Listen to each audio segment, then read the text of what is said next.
This is Calcat the Calcatster, and this is a review of Star Trek Discovery, episode 8 of season 5, Labyrinths. Labyrinths. The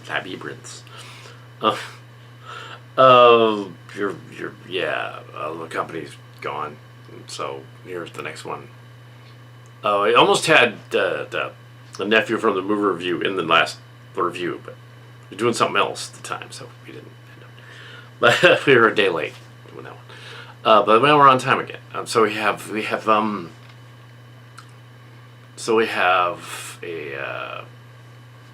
an episode where you have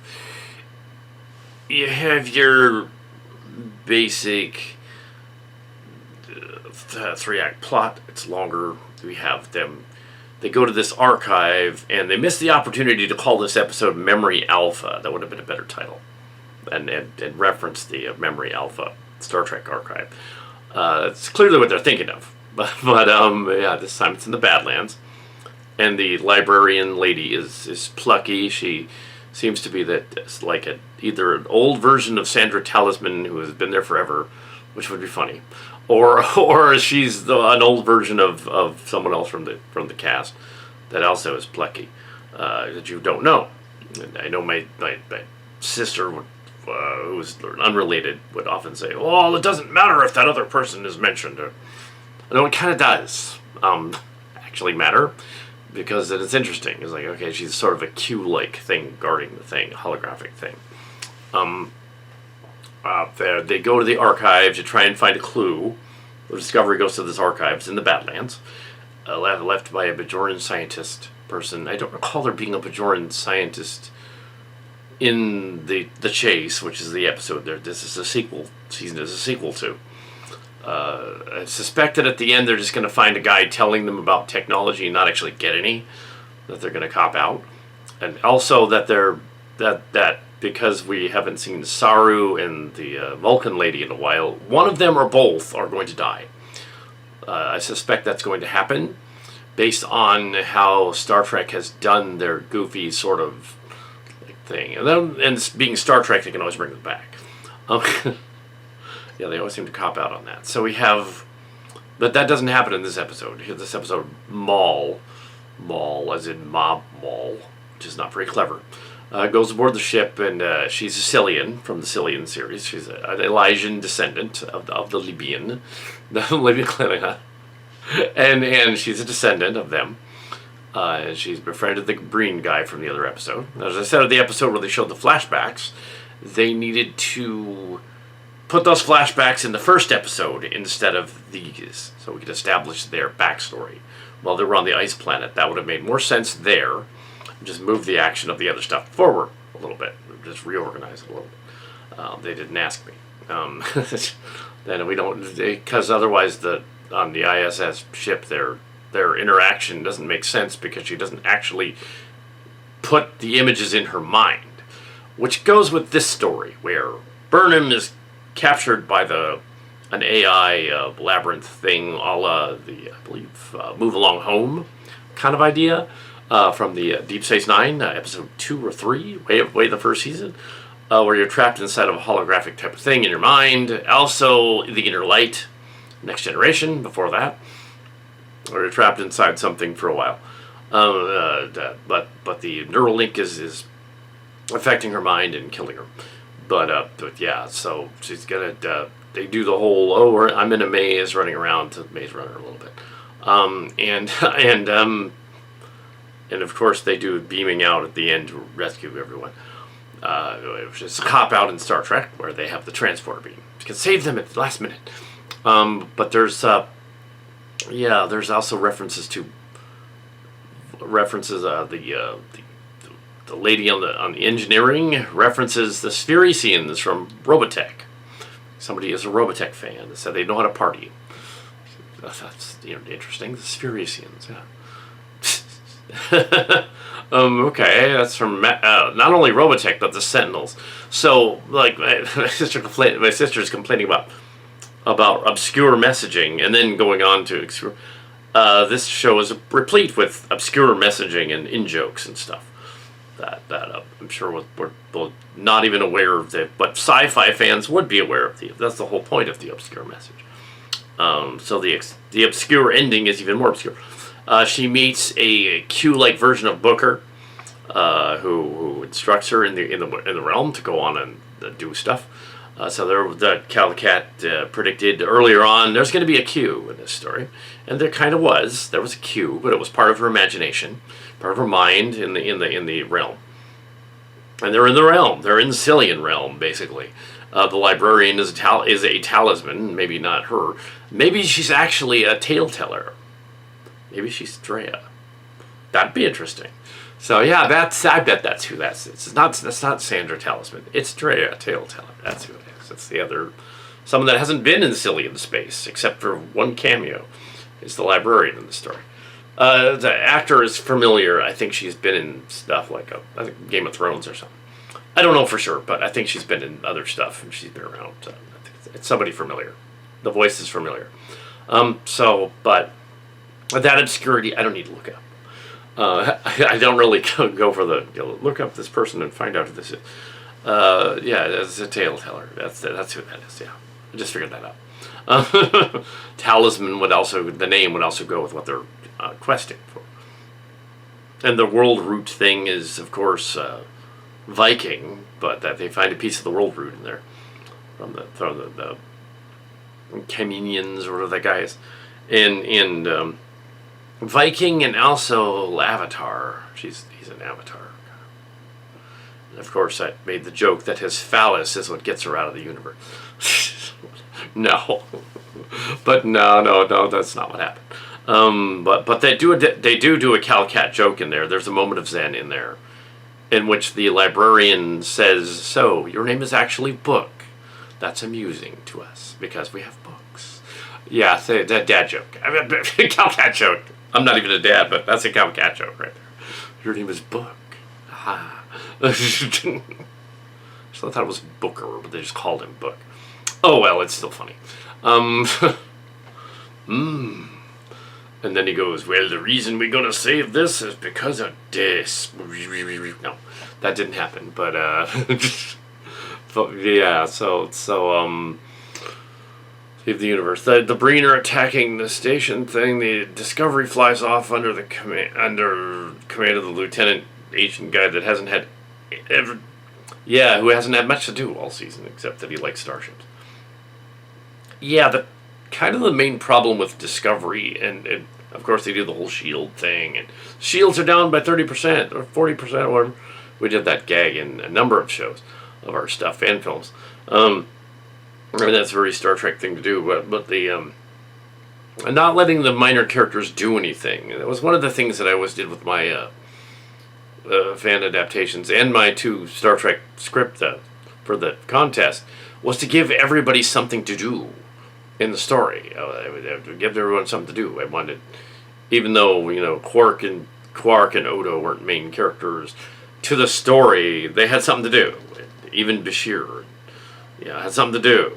Kira had something to do, even though Kira wasn't in the DS9 story that I wrote that much. Even though it's a Tuvok and Janeway story in the Voyager one, it was like, I'm going to give the other one something to do. And Tom Paris, Harry Kim, Cass, Neelix, they all have something to do. That kind of thing. And there was no 7 yet, because the Voyager one was written in season 2. So there was no 7 or 9 yet. That's why she wasn't there.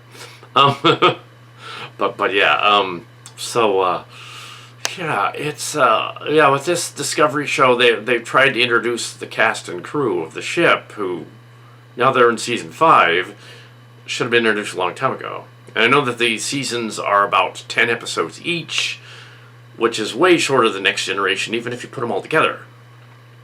I think all together, if you put all the seasons together, you get about 60 episodes at the very end, 65, just barely in syndication. Whereas 26 episodes per season back in the day. So that was the length. Per season. So the seasons are half the size. That's why I get reality TV shows like Survivor and American Pickers and Pawn Stars. saying, "Oh, we're up to season 12 because we only had like 10 one season, and 10 half a year we have 10 episodes, half a year we have another 10 episodes." I was like, no, that's not a season. No, back in the day, 20 episodes is a season. You don't have a 12 episode season, 12 season series. You have a 6 season series, which is something, but it's only 6. So yeah, anyway, so yeah, and they do the whole maze thing, and the maze is a trick, and the thing is going around. It's really predictable ending. And also the evil Uncle Primarch guy turning on them, and then the soldiers turn on him because of the wife is the girl, even though that wouldn't make sense. They could just there's something to do with Berman actually giving them a map at the end, which is stupid. But no, I learned this while I was in the thing, and it was going to kill me, and it zaps me and everything, and I was like this, and I was whispering a lot, They did do the imagery a little better in this. The framing of the individual frames a little better in this one, until they blew it when they were in the dark part. I think it's because they're using digital cameras that are just a little advanced of this one. They're using the studio quality ones, of course, bigger ones, but they still don't do dark very well. So when they try to do a scene where they're framing the people in the frame and using that wrap around the screen to make it look like the library's bigger than it actually is, they kind of run into a wall, and they're like, oh yeah, they don't handle dark very well. Yeah, they just don't, so they can't tell what they're looking at. I think in some cases the director isn't actually looking into the camera. I think they're just like sitting there recording them do their thing against the screen. You can tell when it's at the green screen. You kind of tell it, doesn't it? Also, the Breen. Well, we know some backstory from the Breen from DS9. Apparently, a couple of times Kira and Ducat and some other people dressed up in the Breen uniforms, and some people online were commenting on that. And I know a little more from the making of and all that stuff back in the day. And Ira Bear and all those guys were talking about Ron Moore, and all the other ones were talking about the show, at the conventions and things, same like. And somebody in the audience commented, like, how come the Breen, when they were first introduced, kind of looked like Princess Leia from the Star Wars thing when she had the mask over her head and she rescues Han Solo? And they kind of used a similar looking mask because that's what they had, even though it's a different studio. And yeah, it kind of did. That's kind of what they were thinking of. And originally they were thinking that they were actually duck-like. It's true. One of the apocryphas was that that had beaks, like a duck or a simian or something, or I assumed that not a duck but an amphibian, more like a maybe they were frogs. I'm kind of cool. Frog people. Frogmen. Get it? They're wearing frogmen outfits? So frogmen, yeah. That'd be cool. But they didn't do frogmen. They implied that they're come from a cold environment, and that their discovery kind of introduced them as sort of a changeling group, in which they're gelatinous in their true form, and then they solidify in a warm environment. So I take it that the freezer suits actually keep them cooler, not hotter. So they're refrigeration suits. Keep them cooler. Keep them gelatinous, basically. So their high point of melting is that they are non-Newtonian fluid, which is interesting. Yeah, so that's how that would work. Kind of the opposite of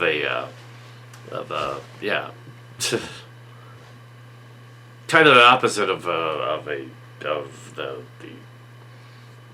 antenna guy, the Andorians. And Star Wars copied the name Andor in their Star Wars movie, the guy Cassian Andor.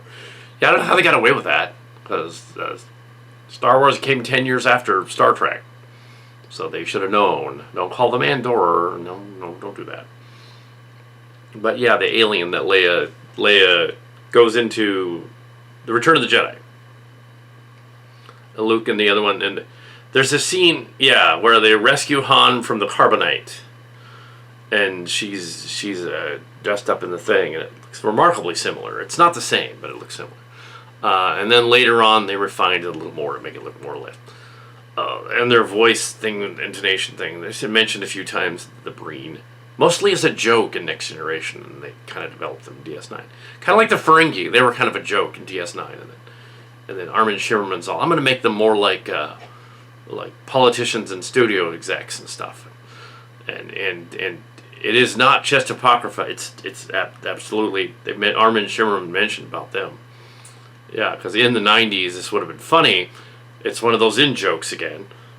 Armin Shimmerman's all, I'm modeled my character after Ross Perot, who was a politician in the 90s, I can explain who this was, who had very large ears, and a very outspoken, sort of gregarious, gambling-type billionaire in the 90s, who ran for president on the third-party ticket. Clinton won. So that's who Quark is, literally Ross Perot. Absolutely. And when I said that on the Trek Corps one time, they were all, no, he wasn't. I was like, yeah, he totally was. Ross Perot. Anyway, so we have Ross Perot. So we have, yeah, it totally. It's kind of like in that Dave Chappelle thing where he goes after another politician and makes a joke about Biaw, the Biaw guy. Similar guy who said Biaw. That's the joke. That's even more obscure. But yeah. They even throw the line in there, in the opening scene about the politician. But let's go back to the, your character references of a politician. It's clearly who they're spoofing. And Norm, and Morn is Norm from Cheers, and they couldn't use his voice because then they'd have to pay NBC royalties to have mentioned the guy's name is Norm. So they changed his name a little bit and had him not having lines. And that guy, the actor that played that, said that. But yeah, there's a lot of backstory stuff. The Bajoran orb is scribbled on and stuff by her apparently. Anyway, so we have the Breen, is a DS9 race, being kind of the mid-series villain in this story because they just can't leave it alone. They can't leave Star Trek II alone. This episode is a little bit Wrath of Khan. They're out in the middle of a nebula, in the Badlands in this case, and by Khan sort of thing, and she takes over, sort of like Vadek, who was playing a Khan type character in Picard. Same people, different producers, but some different producers, some not, and it's like you guys are kind of doing the same thing again. So we just love that there has to be a central villain somewhere. Unfortunately, the Primarch of Zion. Really? That's his Zion. What? He's a Zionist? Huh? Yeah, I know the name is spelled differently. It's with an S. But still, come on, Star Trek. That's as silly as Dune going, the Bene Gesserit and the Freeman. Yeah, I guess, sure, why not? Doesn't make any sense. So is he a Zionist? He's a zealot of the Zionist. And then you have he's probably not. But anyway, I think they have a tendency to reference stuff without actually explaining it. And hence, when Burnham's in there and life and death and whatever, goes with the episode. All she had to do was answer a riddle at the end to get out. And it's like, okay, spoiler. But the riddle was kind of stupid. And he's like, you passed the test. It's like, even when I wrote Q fan films, I made the test a little more fun. This one is kind of weak. I was amused. I wasn't bored by the episode. I wasn't insulted by it. Unlike some of the other non-fanboy people out there that are like, wait a minute, this doesn't make sense. This season has been better than the other ones. If it only had been set in the future to begin with, to start out with, it would have been a better show. But yeah, there's just some odd choices they've made so far. Some people were complaining about the guy who had MS, who was a fan that wanted to appear on the show. I was okay with that because, Geordie LaForge is named after a guy that was disabled who got to be on the show. A fan. He's named after a fan who passed away. They made a show. They named him after somebody, so that's fine. Different kind of thing, but no. Named Stamets after Stamets, who was a mushroom scientist. Uh, yeah, I don't know why they did that, other than they liked this guy with shrooms. Well, I kind of do, because Canadians love their shrooms and maple syrup. But yes, what else are you gonna do up there in the snow? Shrooms and maple syrup. I don't indulge in shrooms. No, that would be horrible. But I take it that they do. But yeah. And clearly, the episode where of Picard show where they had giant flower ships going after the bad guys, they clearly were on something. Yeah. And this one kind of similar. Yeah, the melty breen guy. And when they become solid, they become very solid. Hard. But yes, you have if you actually did I would think that if their constitution is making them, as they get warmer, they get more solidified, you'd think they would die in a desert climate, like within minutes, if that was the case, If they go into a desert climate where it's even warmer, drier, they would just turn to stone, die. Of course, Maul doesn't mind him being hard and wants him back, so she goes, evil uncle guy. Evil uncle guy is basically from Hamlet. They're basically spoofing Hamlet. They just don't understand how Hamlet worked. But yeah, being I studied Shakespeare for over a year. I know they're not doing Hamlet right. Hamlet was more in college, junior college and senior college. Yeah, so Hamlet. Yeah, so yeah. And in Hamlet, the characters in Hamlet are troubled by, well, basically the premise is that Hamlet's evil uncle takes over the throne from his father and kills the father, and then beds his mom, and he goes insane. So in the rest of the story, King Hamlet, Prince Hamlet, is running around freaking out and stuff, and the to be or not to be speech and all that is him going basically mad and then suicidal. Hence the to be or not to be speech, which is actually not you're not supposed to be it's not a triumphant speech. He's actually depressed in the speech. Yeah. But if you read it wrong, if you read it literally, then it's like, I don't get it. It's figurative. There's some alliteration and alliteration in there. Shakespeare was famous for. So anyway, here they're doing the paces of they're trying to do Hamlet, but Canadian twist on it because it's filmed in Canada. So there's a little bit of the evil local guy gets defeated by the other guy. I think the other guys defeated him, took him over at the end. Now Maul is commander of that crazy ship. For the last 2 episodes, next week and the week after. And so don't know for sure yet about Fanime in a little over a week. We'll see. I don't know. If that's the case, then Calicat will be at one day of Fanime. But we'll see. Because Calicat does that every year. But yeah, so surprisingly, no one's contacted me on the phone. Yeah, so this episode was certainly made some interesting observations. It wasn't really a maze though. She's in the maze for like 2 or 3 minutes. It's could have been called something else. But I like that the Cillians are in control of Memory Alpha. That's funny. Lady's like a Cillian. Yeah, Tale Teller. Yeah, Drea couple story. Tale Teller. That's great. That's who that's supposed to be. Yeah. So it's not Talisman, it's Tale Teller. That makes more sense. Could kind of be the other ones. It could be the tailor, the slash cloth cutter tailors. Could be them too, but I don't think. No, it's Dre. Makes sense. Could also be a reference to the blue-haired girl from years ago, but she's white-haired in this one.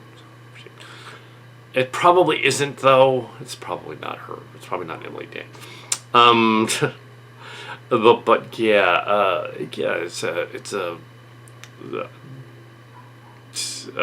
probably a little bit of a reference to the library scene in Ghostbusters, a number of other things. A little bit, maybe, just an homage. The symbolism of the floors being red in the thing, because that's the easiest thing to animate with the animation, to put it in the thing. Red and blue, basic primary colors. You can kind of tell that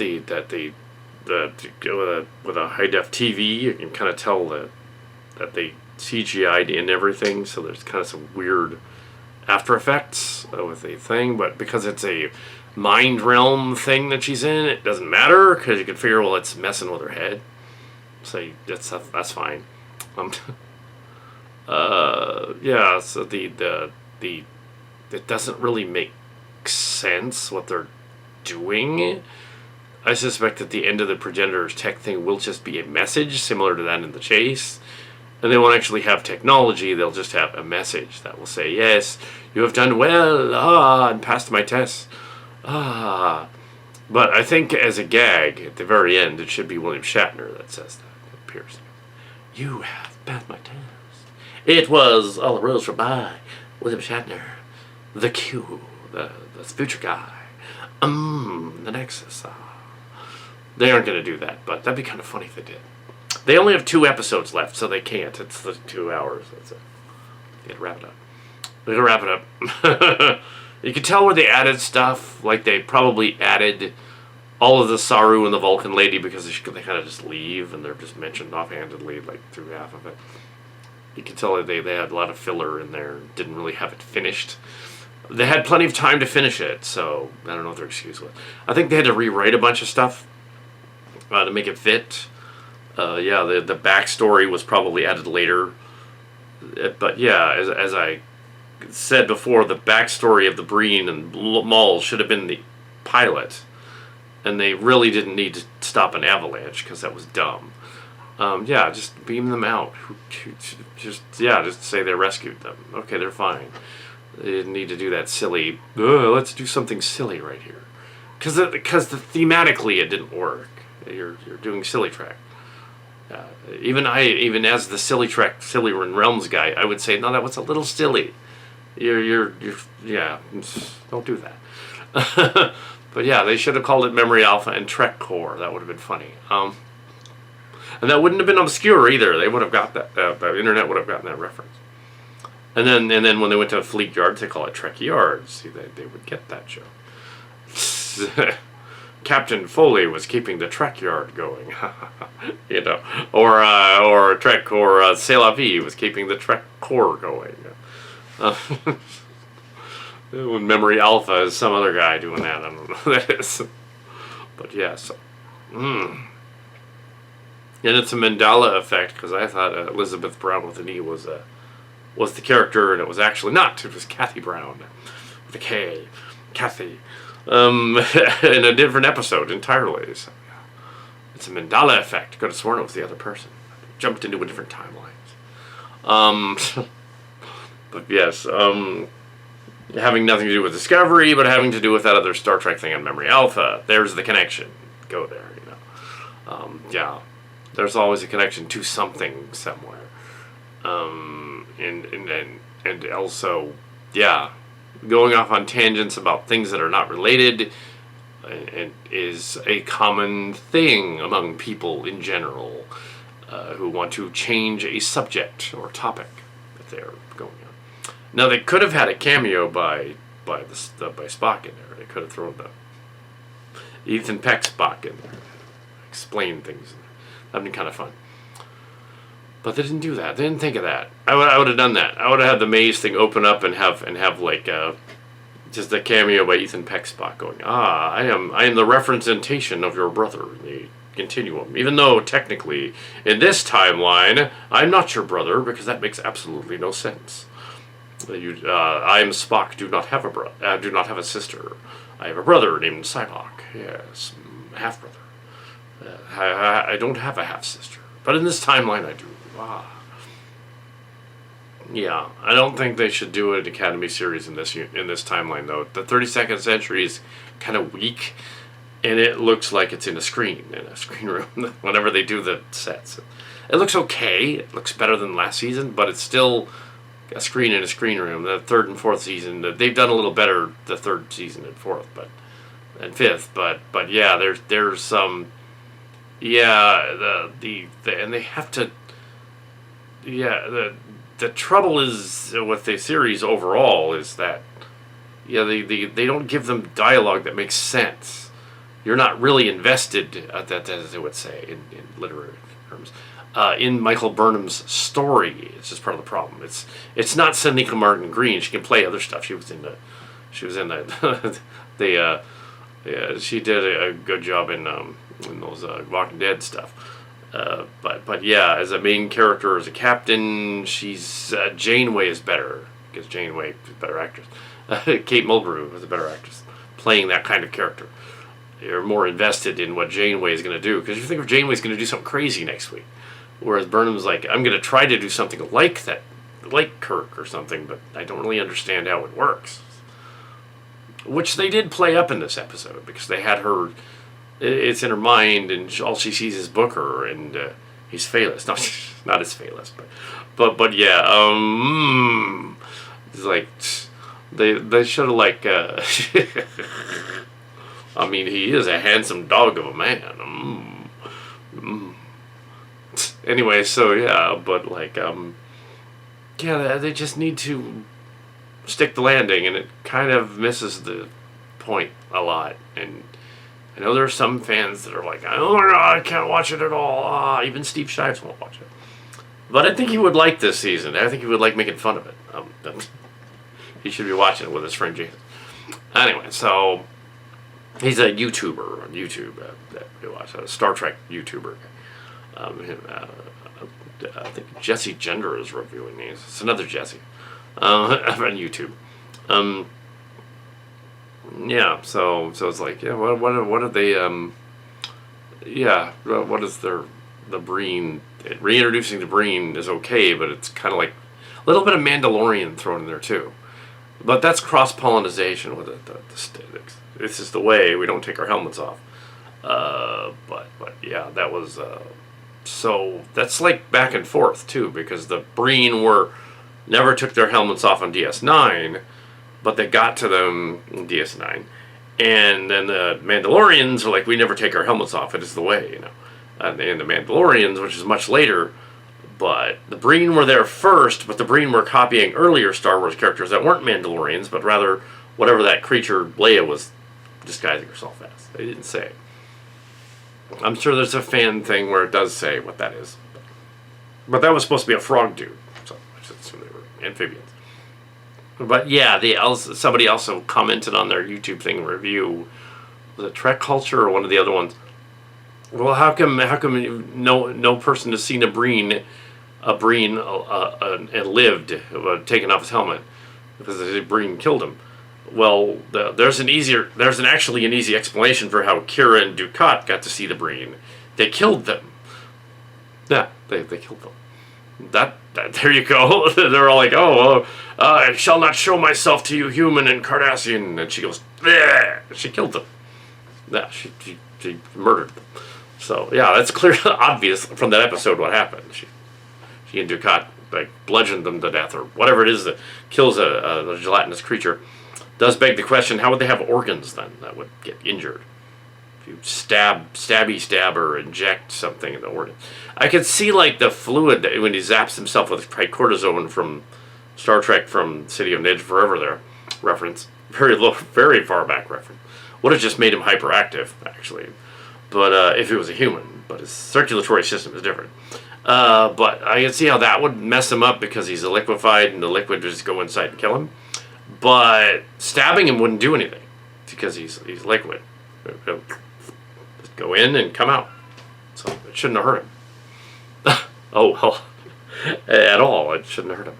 And once it desolidifies, he's a shapeshifter again. So doesn't do anything to him. Unless they're saying, now what they could have been clever. They could have medically my mother was a nurse. They could have said, okay, here, and a Trek fan. They could have said, oh, when the other guy stabbed the commander Locke, it wasn't the stab that hurt him. It was something on the blade that infected his. Something on the blade infected him, basically. It gave him an infection. So that would have. Oh, okay, that would have worked. Okay, the infection spread into him because. All right. See that? See, they kind of worked that in there. Yeah. So yeah. Anyway, that's my review of Labyrinths.